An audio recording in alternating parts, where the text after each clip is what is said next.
오늘 시간에는 다락방의 기도란 제목으로 말씀을 전하고자 합니다. 감람원이라는 산에서 고린도전서 15장 6절에 보니 부활하신 예수께서 500여 형제에게 나타나셨으니, 즉 예수께서 500여 제자들이 보시는 가운데에 하늘나라로 성천하셨습니다. 하늘나라로 성천하신 모습을 한번 생각해 보시기 바랍니다.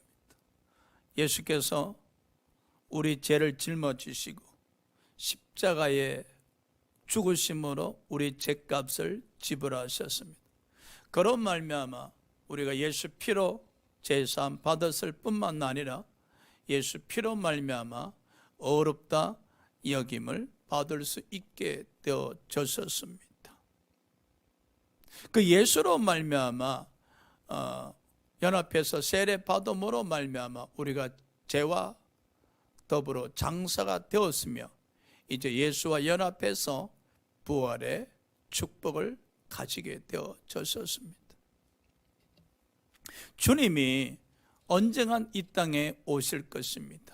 그때까지 살아 계신다면 죽음을 보지 아니하고 하늘나라로 들림 받을 수 있을 것이며, 반면에 주님 오시기 전에 돌아가신다면 언젠간 오실 주님의 나팔 소리를 듣는 순간에 죽으면서 벌떡 일어나서 우리 또한 주님을 맞이할 수 있을 것입니다.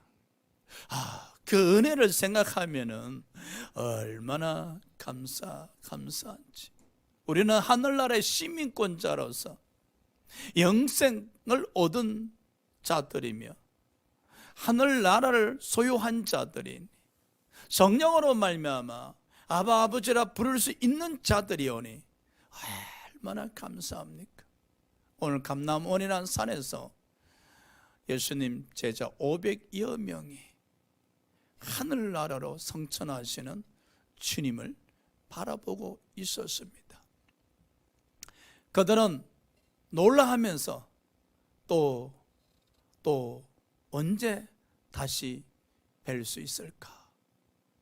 주님께서 구름에 가리워 보이지 아니할 때까지 그들은 고개를 젖히며 주님 하면서 애달프게 그 이름을 불러가면서 바라보고 있지 않습니까? 우리는 언제 어떻게 영적 체험이 있었는가? 우리는 어떤 영적 체험이 우리에게 있었는가? 그리고 그 영적 체험이 우리에게 각인되어 있으므로 그 주님을 생각할 때마다 주님을 애달게 부르며 다시 오실 주님을 기다리고 있는가? 제자들이 발을 동동 굴리면서 구름 속에 가려져서 더 이상 보이지 아니하는 그 순간에 주의 이름을 부르면서 눈물을 쏟으면서 안타까워하면서 그러고 있는 제자들에게 천사가 와서 이르되 이 예수는 올라가신 그대로 다시 오시리라. 주님 재림을 약속하셨고 그런 말미암아 제자들에게 기다림의 신앙을 허락하셨습니다. 기다림의 신앙. 그럼요, 저와 여러분도 기다림의 신앙을 갖고 계셔야 됩니다. 언젠가는 반드시 주께서 우리 곁으로 오실 텐데 우리는 그때까지 다락방의 기도의 신앙을 갖고 있었으면 참 좋겠습니다. 첫째, 다락방에는 120명이 모였습니다. 아니 500여 명이 부활성천하신 주님을 뵙는데 왜 다락방에는 120명만 모였을까? 380명은 어디로 갔을까? 생각해 봅시다. 사도행전 1장 4절에 예수께서 제자들에게 이르시되 성령이 임할 때까지 너희는 예루살렘을 떠나지 말라 하셨습니다. 왜 380명은 다락방에 모이지 아니하고 각자 집으로 다 흩어져서 그리고 떠났었을까? 신앙인들에게 있어서 믿는 사람들에게 두 종류가 있습니다. 120명의 신앙인, 380명처럼 신앙인이 있습니다. 즉 요한복음 15장 7절에 너희가 내 안에 거하고 내 말이 너희 안에 거하면, 즉 120명 제자들은 예수님 안에 거하면서 예수님 말씀, 즉 예루살렘을 떠나지 말라는 말씀이 저 120명 안에 머물러 있었습니다. 그래서 120명 제자들은 예수님 안에, 그리고 예수님을 모신 가운데 저들 마음에 또한 말씀이 머물러 있었죠. 그 말씀에 순종해서 말씀의 지배를 받는 가운데 예루살렘을 떠나지 아니하고 다락방에 모여 있었던 겁니다. 자, 380명 봅시다. 이들 또한 예수 믿는 자들이었고 예수님 부활 성천을 목격한 자들이었습니다. 그러나 그들 마음에는 예루살렘을 떠나지 말라는 말씀이 머물러 있지 않았었습니다. 그래서 그들은 다락방에 머물러 있지 않고 각자 거주지로 떠나고 말았던 것이죠. 우리는 어떤 신앙의 자세를 가져야 될까요? 예수 안에 있으면서 예수님 말씀을 소유한 신앙생활을 하셔야 됩니다. 380명은 예수를 믿는 자였으나 그들 심령에는 말씀의 지배가 없었습니다. 그리했었기에 예루살렘을 떠났었습니다. 오늘날 그럽니다. 목사님 저 예수 믿어요. 그렇죠. 120명도 예수를 믿었어요. 380명도 예수님을 믿었어요. 차이점이 뭐였습니까? 120명 마음 안에는 예수님 말씀이 머물러 있었습니다. 예루살렘을 떠나지 말라는 말씀이 머물러 있었습니다. 그래서 그 말씀에 지배를 받고 순종했었습니다. 반면에 380명 또한 예수를 믿는 자였지만은 그들 마음에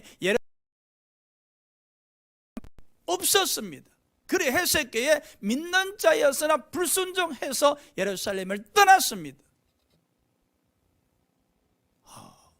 믿는 자가 되지 마시고요, 믿으면서 예수님 말씀이 머물러 있는 자들이 되시기 바랍니다. 그리할 때 우리 마음에 머물러 있는 그 말씀으로 말미암아 지배를 받음으로 그 말씀에 순종할 수가 있는 거예요. 그래서 말씀에 순종하는 신앙, 바로 이런 것입니다. 여러분,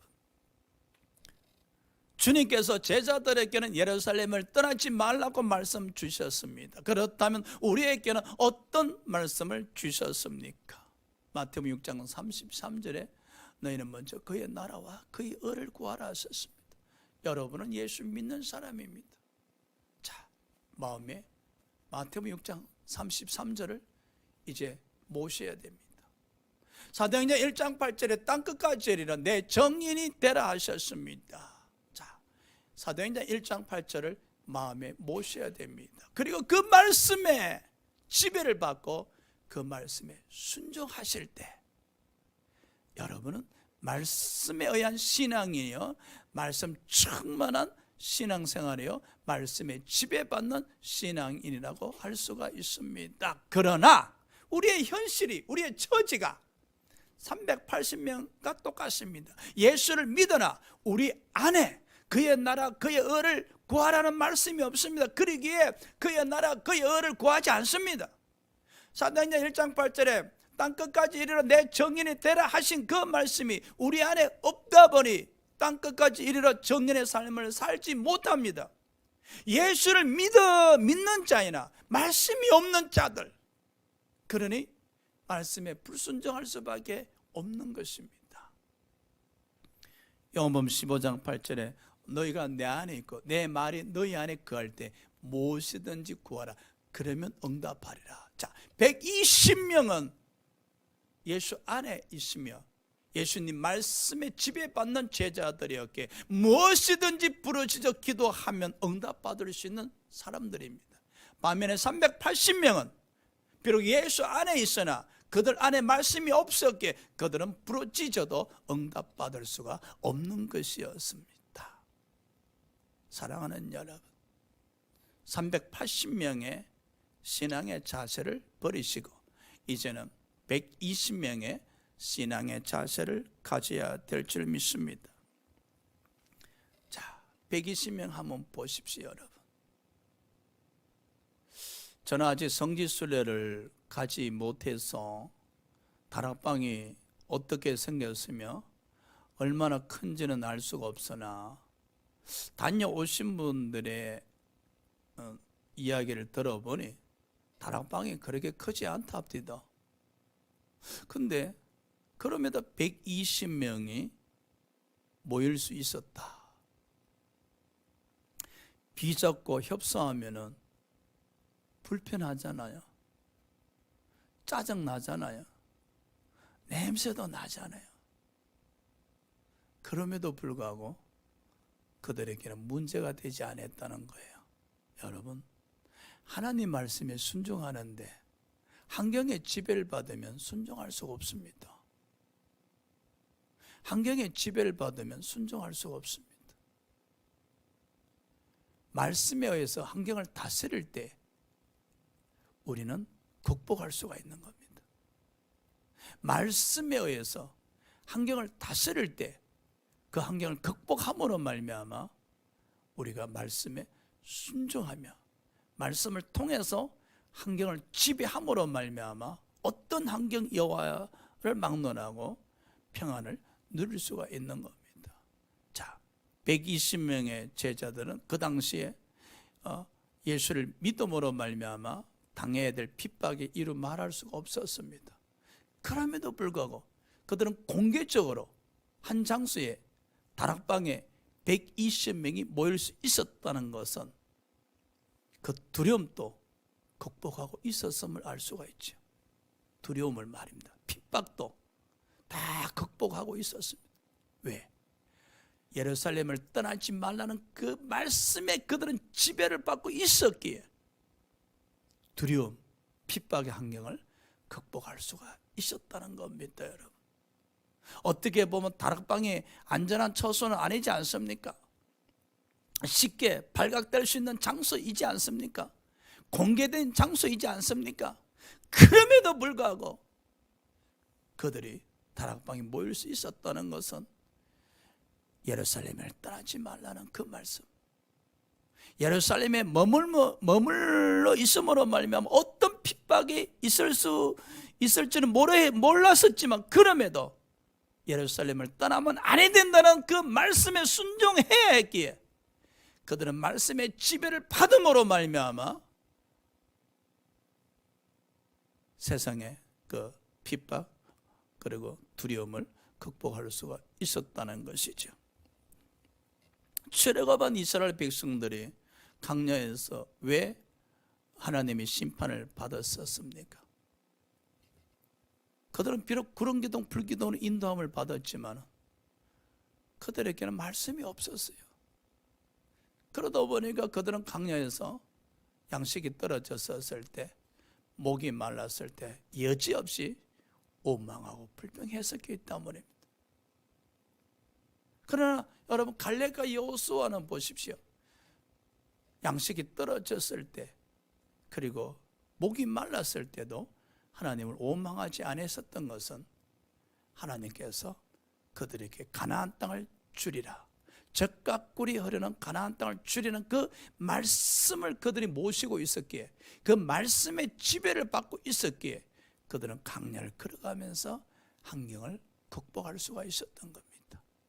자, 우리 신앙도 마찬가지입니다, 여러분. 이 120명 제자들처럼 예수 안에 머물러 있으면서 말씀을 모셔야 됩니다. 그리고 내가 모신 그 말씀에 의해서 우리가 지배를 받을 때 어떤 여건과 상관없이 믿음 충만하게, 예수 충만하게 신앙생활을 유지할 수 있으리라 믿습니다.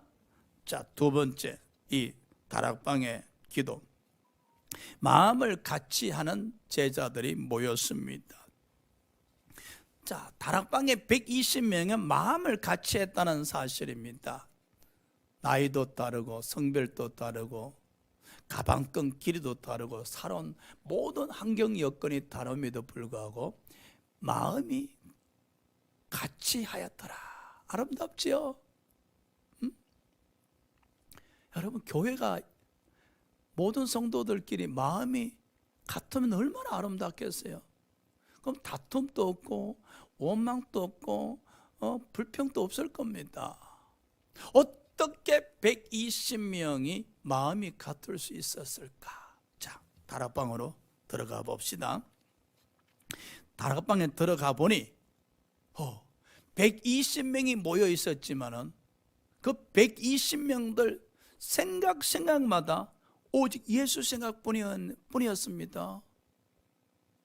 베드로도 예수님 생각, 빌립도 예수님 생각, 안드레도 예수님 생각, 모든 제자들이 오직 예수님 생각뿐이었었어요.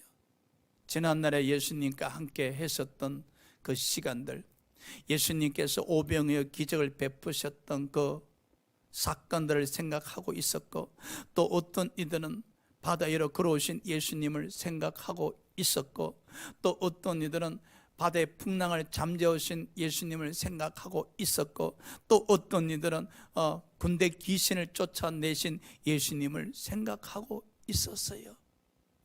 120명이 다락방에 모였지만은 그들은 오직 함께 하셨던 예수님 생각뿐이었어요. 그리고 예수님 이야기뿐이었어요. 예수님과 관련된 간정뿐이었습니다. 그 다락방에는 세상이 없었습니다. 세상이 없었어요. 그 다락방이라는 공간은 예수 충만한 공간이었었습니다. 예수로 말미암아 지배받는 공간이었었습니다. 얼마나 아름답습니까? 요한일서 5장 4절에 믿음으로 세상을 이겨노라 하셨지 않습니까? 지금 다락방에 모인 제자들은 믿음으로 세상을 이겼습니다. 여러분, 다락방에 들어가 보십시오. 베드로를 바라보십시오. 예수 이야기뿐이잖아요. 예수님 생각뿐이잖아요. 안드레 보십시오. 예수님 생각뿐이잖아요. 예수님 이야기뿐이잖아요. 그 120명 중에 어느 누구도 세상을 생각하며 세상 이야기하는 자가 없습니다. 다락방에 모이는 120명은 완전히 예수님 편에 서서 예수님 생각하면서 예수님과 관련된 말을 하는 사람들 뿐이었습니다. 그러나 다락방을 떠난 380명을 한번 생각해 보십시오. 그들은 세상에 살면서 세상을 생각하면서 또는 예수님 생각하면서 그렇게 살아가잖아요. 그야말로 다락방은요, 예수님에 의해서 지배받는 곳이었습니다. 여러분 가정이나 우리 가정이 이 모습이었으면 참 좋겠어요. 우리는 가끔 이런 이야기 합니다. 목사님, 저희 집은 다 믿음의 집안입니다. 그 믿음의 집안이라고 이야기할 때 예수 믿는다는 것이지요. 그런데 다락방과 어떤 차이점이 있을까요? 믿음의 집안이라고 했었을 때 가정 모든 구성원들이 오직 예수님을 생각하면서 예수님과 관련된 말을 할 때에 그 집은 예수로 말미암아 충만한 집이며 예수님에 의해서 지배받는 집이라 할 수 있지요. 예수님에 의해서 지배받는 집은 세상을 쫓아낸 집안이죠. 세상을 정복해버린 가정이라고 할 수 있죠. 그래야 할 때 믿음으로 하나된 집안이라고 이야기합니다. 여러분, 다락방에 모이는 120명 얼굴들 한번 보세요. 그들은 예수를 그리워하고 있잖아요. 예수님을 보고 싶어 하잖아요. 언젠간 다시 오실 그 예수님, 언제 오실까? 언제 오실까? 불과 조금 전에 이별했는데, 조금 전에 이별했는데 다시 보고 싶잖아요. 그리워하잖아요. 어느새 눈가에는 눈물이 맺혀져 있잖아요. 마음은 보고 싶어서 아파요. 주님을 향한 사랑, 그죠? 다락방에 모인 이 120명의 제자들은 주님을 향한 사랑, 그래서 다락방 안에는 120명 제자들 마음에서 솟아나는 주님에 대한 사랑으로 넘쳐나고 있는 모습이잖아요. 교회가 성도들이 모였을 때 말입니다, 모든 성도님들이 예수님을 생각하고 예수님을 마음에 모시게 되어지면은 그 예수님 모신 마음에서 나는 사랑으로 교회가 충만해지는 겁니다, 여러분. 제자들은 참 예수님을 사랑하고 계셨네요. 우리 또한 예수님을 사랑하고 있다고 이야기합니다. 사랑하는 여러분, 사랑이 고통을 수반한다는 것 자주 듣지요. 사랑이 고통을 수반한다. 예수님 제자들은 그 예수님 사랑 때문에 이루 말할 수 없는 고통을 당하게 됩니다. 그리고 애달픔과 그리움과 보고 싶음으로 말미암아 마음이 아파지는 거예요. 베드로전서 1장 8절에요.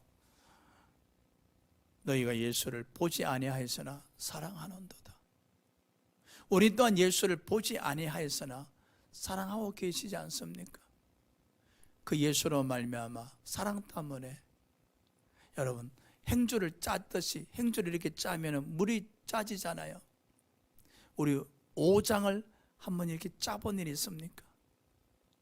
예수님이 너무 보고 싶어서 아프, 예수님 너무 그리워서 이 마음이 아파 본 일이 있습니까? 그럼요. 여러분, 예수님 때문에 너무 그립고 너무 보고 싶어서 이 마음이 한 번쯤 아파 보시기 바랍니다. 할렐루야. 자, 다락방에 120명의 제자들 보십시오. 제자들이 120명이 이렇게 옹기종기 이렇게 모여 있는데, 그들은 다 예수님을 모신 자들입니다. 예수님 편에 서 있잖아요. 그리고 오직 예수님 생각뿐이잖아요. 그리고 기다리고 있잖아요. 세상이 없어요. 우리 이렇게 신앙생활 합시다. 12월 마지막 한 달, 비록 우리 몸뚱아리가 세상에 살지만은 우리 생각은 예수님 편에 서서 오직 예수님 생각하며 다시 오실 그 예수를 기다리는, 그래서 그 예수님과 동행하는 12월 한 달이 되었으면 참 좋겠습니다. 그러니까 예수님과 동행하면서 너무 보고 싶고 너무 그립고, 그리고 그 사랑하는 마음 때문에, 사랑하는 믿음 때문에 때로는 고통이 수반되어지고, 그리움이, 보고 싶음이 고통으로 수반되어진다면 그 사랑 얼마나 아름다운 사랑이겠습니까? 자, 세 번째, 다락방에는 120명대 모인 제자들이 기도의 힘을 쓰고 있네요. 기도의 힘을 쓰고 있다. 한번 생각해 봅시다. 우리 이런 이야기 많이 하시죠. 집사님 힘 좀 써보세요. 집사님 참 그러시잖아요. 가끔 교회 일을 할 때 보면은 성도님들이 제게도 그래요. 목사님 힘 좀 써보세요. 힘. 그렇잖아요. 그런데 120명 제자들이 기도에 힘을 쓰고 있었더라. 누가복음 22장 44절에 예수께서 기도하시는데 얼마나 힘쓰고 예서 간절히 기도하셨는지 땀에 땅에 떨어지는 핏방울 같더라 그랬었습니다. 우리는 가끔요 막 부르짖어 기도할 때 힘써 기도하는 걸로 착각할 때가 많아요. 아닙니다, 여러분. 기도에 힘을 쓴다는 것은 우리의 전 인격이 주님을 향하는 겁니다. 우리의 생각이 완전히 주님께 집중되어지는 거예요. 우리의 생각이 완전히 주님께 집중되어져서 그 순간에 그 어떤 것도 다 주님 이외에는 생각하지 않습니다. 오직 주님만 생각하면서 집중적으로 기도하는 거예요. 제자들은 어떤 기도에 힘을 썼을까? 다락방에 모인 제자들이 가룟 유다 대신에 제자 한 명을 뽑는 장면이 나오거든요. 그때 베드로의 설교를 통해서 기도 제목을 유추해 볼 수가 있는데, 그 제자 한 명 뽑는 목적이 예수 부활을 증언하며 직무를 감당하게 함이라 그랬거든요. 아마 다락방에 모인 제자들은 이제 성령이 임하면은 그때부터 우리는 예수 부활을 증언하는 자가 되자. 그리고 사도의 직분, 이 제자의 직분을 감당하기 위해서 그들은 기도를 했을 겁니다. 여러분, 기도 제목이 정확하면 집중이 됩니다. 그 기도 제목 때문에 고통을 느끼고, 그 기도 제목 때문에 애달파하고, 그 기도 제목으로 말미암아 오장이 통증을 느낄 때 땀방울이 핏방울이 흘려지듯이 기도가 됩니다, 여러분. 바로 기도에 힘쓴다는 것은 간절함이에요. 간절함. 이 간절함으로 기도할 때에 행주를 짜듯이 이 오장을 짜면서 기도가 되는 거예요, 여러분. 여러분, 자식이 몸이 아팠을 때 갑자기 119 차가 와서 여러분 가족 중에 한 명이 실려가게 되어진다면 아마 오장을 짜듯이 기도하게 될 겁니다. 얼마나 간절히 기도하겠어요. 땀방울이 핏방울이 쏟아지는 것처럼 그렇게 기도할 수밖에 없죠. 다락방 모인 제자들 보십시오. 주님의 명령이기 때문에, 그들 생각과 그들 마음에는 오직 주님뿐이었기 때문에 그들이 모시고 있는 이 주님을 전해야 되겠다는 거예요. 그래서 베드로 그 사도행전 3장 6절에도 보면 베드로가 이르되 내게 있는 건 내게 주노니, 다락방에 모이는 제자들도 보십시오. 자기들 모신 그 예수를 이제 증거해야 되겠다는 겁니다. 그 증거하기 위해서 그 간절함으로 땀방울이 핏방울이 되듯 지금 기도하고 있잖아. 안 그렇습니까? 우리가 하루에 10분 이상 기도하자고 제가 강대상에서 외치고 있습니다. 하루에 10분 이상 말입니다. 그 하루에 10분 이상 기도할 때는 여러분의 물론 기도 제목을 가지고도 기도할 수 있겠지만은 오직 하나님 편에 서서 오직 예수님만 생각하는 기도를 했으면 좋겠어요. 목사님, 어떻게 예수님을 생각해요? 예수님 사랑합니다. 자, 예수님 감사합니다. 예수님 전도하게 해주세요. 예수님 성령 충만하게 해주세요. 이와 같이 하루에 10분만이라도 예수님 편에 서서 예수님을 생각하면서 예수님께 기도드리는 시간. 예수님 감사해요. 감사해요. 한 2분. 예수님 사랑해요. 사랑해요. 예수님 성령 충만 받기 원합니다. 성령 충만 받기 원합니다. 예수님 전도하기를 원해요. 전도하기를 원해요. 그렇게 기도할 때 간절함이 묻어나셔야 돼요. 간절함이. 이 심령에서 그 주를 향한 간절함이 묻어날 때에 그 기도 시간에 힘을 쏟을 수 있는 기도 시간이 될 수 있고, 땀방울이 핏방울이 같이 쏟아지지 않겠나. 그러면서 교회를 위해서 기도의 힘을 쏟으시기 바랍니다. 여러분, 380명은 예수를 믿으나 그들 안에 말씀이 없다고 했지 않습니까? 그래 했었기에 그들은 교회 다락방에 모이지 않고 떠났습니다. 반면에 120명은 예수를 믿으면서 예수님 말씀을 소유한 자들이었었습니다. 마찬가지로 오늘 교회 두 종류 신앙이 있죠. 380명처럼 대신교회 출석하나 그저 주일 성수만 하는 성도, 반면에 120명 같이 주일 성수도 하면서 교회를 사랑하는 사람. 그렇죠? 교회를 출석하면서 교회를 사랑한다면은, 그 대신교회를 사랑한다면은, 대신교회 성도들을 사랑한다면은, 교회와 성도를 위해서 기도 드릴 때, 그리고 간절하게 기도 드리게 되어진다면은 오장을 쥐어짜듯이 아픔을 느낄 겁니다. 아픔을 말입니다. 여러분, 교회를 위해서 기도 드리면서 아파 보셨어요? 교회를 떠나간 성도들의 이름을 불러가면서 너무 안타까워서 오장을 짜듯이 아파 보셨어요?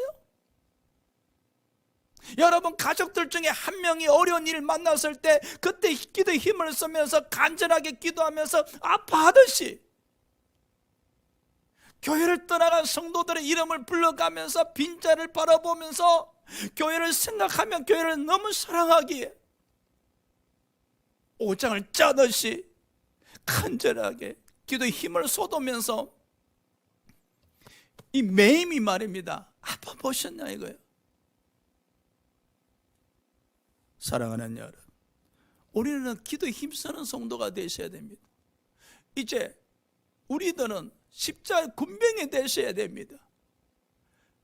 그저 잠시 주여 이렇게 기도하는 사람이 아니라 교회를 너무 사랑해서, 성도를 너무 사랑해서, 예수님을 너무 사랑해서 그 기도 시간에 통증을 느끼는 시간이 되시기 바랍니다. 주여 주여 하면서 주님 너무 아파요. 교회를 생각하며, 주의 종을 생각하며, 떠나가는 성도들을 생각하며 주여 너무 아파요. 그 아픔이 말로만 아픈 것이 아니라 진짜 심장이 녹아내릴 듯 간절하면서 기도 드리면서 사랑으로 말미암아 통증을 느끼신다면 정말로 간절하게 기도하는 성도라고 여길 수가 있죠. 예수님께서 겟세마네 동산에서 여러분 땀방울이 핏방울이 돼도 기도 들을 수 있었던 것은 간절함이죠. 그리고 구원 사역을 완성하기 위해서 그때 그 인류를 사랑했었기에 그 사랑 때문에 그 무릎 꿇고 기도 드린 그 예수님의 심장이 얼마나 아팠을까. 우리는 대개 이렇게 이야기합니다. 주님이 십자가에 대못 박혔을 때의 그 아픔, 그는 육신의 아픔이죠.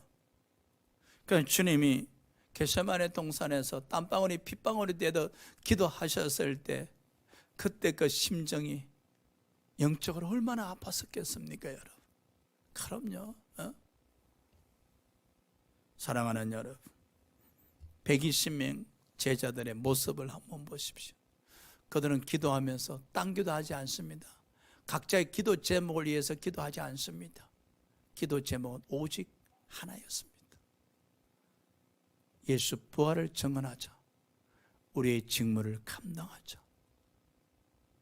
120명이 기도에 올인했지만 각자 개개인의 기도 제목을 갖고 기도한 것이 아니라 오직 기도 제목이 동일했다는 거예요.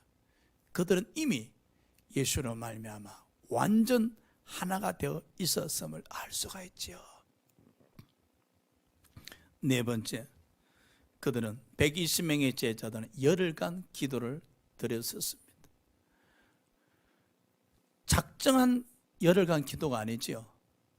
예수께서 제자들에게 성령이 임할 때까지 예루살렘을 떠나지 말라 하셨기에 성령이 임할 때까지 기도를 드려야 했었습니다. 우리는 언제까지 기도를 드려야 되겠습니까? 주님이 오시는 그날까지 기도를 드리셔야 됩니다. 성령이 인도하신 가운데 주님 오시는 그날까지 말입니다. 예수님 제자들이 열흘간 기도하는데 이탈한 사람이 없습니다. 생각에 변절이 된 사람도 없습니다.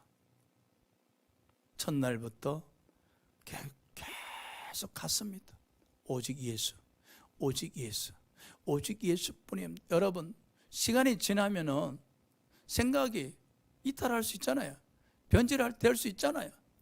마음이 또 바뀌어질 수도 있잖아요. 그러나 다락방에 모인 120명의 제자들은 시간이 흘러갔음에도 불구하고, 열흘이 지났음에도 불구하고 그들은 더더욱 기도하면서 더더욱 예수에 대한 그리움, 예수에 대한 사무침, 예수에 대한 보고 싶음, 예수에 대한 애달픔, 예수에 대한 사랑으로 더욱더 뜨거워지면 충만해졌다는 거예요. 바로 기도가 이런 겁니다, 여러분. 기도란 것은 신명기 4장 7절에 보면은 하나님이 우리에게 가까이 다가오는 거예요. 다른 말로 우리가 주님께로 다가가는 겁니다, 여러분. 기도는 말입니다. 들으면 들을수록 우리 하나님께 가까이 다가가는 거예요. 하나님을 모시는 거예요. 응? 다락방에 모인 그 제자들이 열흘 동안 함께 기도드리면서 그들의 생각과 심령이 주님께로 이미 주님을 하나가 되어버린 거죠. 그러니 더더욱 주가 보고 싶었고 주님이 그리워졌고 하늘을 쳐다보면서 다시 오신다 하신 주님, 언제 오실랍니까? 언제 오실랍니까? 언제 오실랍니까? 그 기다림, 얼마나 사랑했었기에. 응? 그렇죠? 우리가 하루에 10분 이상 기도하자고 제가 말씀드렸잖아요, 여러분. 제가 어떤 목사님께, 목사님, 우리 교회는 하루에 10분 이상 기도 드리기로 했습니다 하니까 목사님이 쳐다보시면서 1시간이 아니고요, 예, 1시간이 아니고 10분입니다. 그래서 제가 그랬어요. 다들은 하루에 1시간씩 기도하자 하잖아요. 근데 우리는 하루에 10분씩이라도 기도합시다. 할렐루야. 하루에 10분씩이라도. 왜 기도를 해야 되겠습니까? 오직 주님을 생각하는 시간을 하루에 10분만이라도 좀 가지자는 거예요. 주님 감사해요. 주님 사랑해요. 주님만 생각하는 시간을 하루에 10분이라도 좀 가지자는 거예요. 그리 하기 위해서는 하루에 10분씩 기도 생활하는 생활 습관을 만드셔야 됩니다. 제가 몇 번 말씀드렸지만 저는 하루에 10분씩 기도하기 위해서 성전에서 하지 않고 하루에 한 10,000보를 걷지 않습니까? 비가 오고 날씨가 추우면은 솔직히 걷기 싫어요. 그럼에도 불구하고 하루에 10분 이상 기도하자 했었기에 걸으러 나갑니다. 교회에서 나서면 남부순환도이 아니고 저기 까치산역으로 가서 까치산 역에서 신정내거리에서 남부법원에서 목동역에서 다시 교회까지 걸어오면은 한 6,000보에서 7,000보를 걸어요. 매일 걷습니다, 여러분. 그러면서 10분은 오직 주님만 생각하면서 기도 드리죠. 그렇게 해야만이 10분씩 기도 드릴 수 있는 기도 생활 습관을 만들 수가 있는 거예요. 여러분 또한 각자의 방법으로 하루에 10분씩 기도 드릴 수 있는 생활 습관을 만드시기 바랍니다. 그리고 그 시간에는 반드시 기도하십시오. 기도를 하셔야 됩니다. 그냥 구호만 외치면 안 됩니다. 기도가 만사를 형통해진다, 기도가 문제를 해결한다, 그냥 외침이 끝나면 안 됩니다. 우리 실제적으로 기도를 하셔야 됩니다. 이제는 어떻게? 다락방에 모이는 제자들처럼. 자, 열흘이 되었을 때 다락방에 성령이 임했지 않습니까? 성령이 말입니다. 그들은 이제 동력을 얻게 되었습니다. 능력을 얻게 되었습니다. 성령 임재 자체가 능력이지 않습니까? 그들은 다락방의 문을 열고 이제 세상으로 나가서 세상을 점령하기 시작합니다. 여러분, 우리는 이미 성령의 임재가 있는 분들입니다. 우리는 하루에 10분 이상 기도드리면서 이제 성령 충만 받아서 우리도 이제 교회 문을 열고 나셔서 이제 세상을 점령하는 이기는 자, 승리하는 자의 신앙생활을 하셔야 될 줄 믿습니다. 그 모습을 우리 주께서 보시고 얼마나 기뻐하시겠습니까? 세상을 점령하는 우리의 모습을 보시고 주님께서 얼마나 기뻐하십니까? 주님께서 말씀하셨잖아요. 내가 세상을 이겼노라. 요한일서 5장 4절에 믿음으로 세상을 이길 수 있다 해서 싸우니, 자, 12월 한 달 동안은 다락방에 모인 120명의 제자들 같이 이제 하루에 10분 이상 기도 드림으로 말미암아 제자들이 다락방 문을 열고 나와서 세상을 점령했듯이 저와 여러분이 이제 세상을 점령하는 예수님의 제자들의 삶을 살아야 하지 않나, 그렇게 생각합니다. 기도합시다.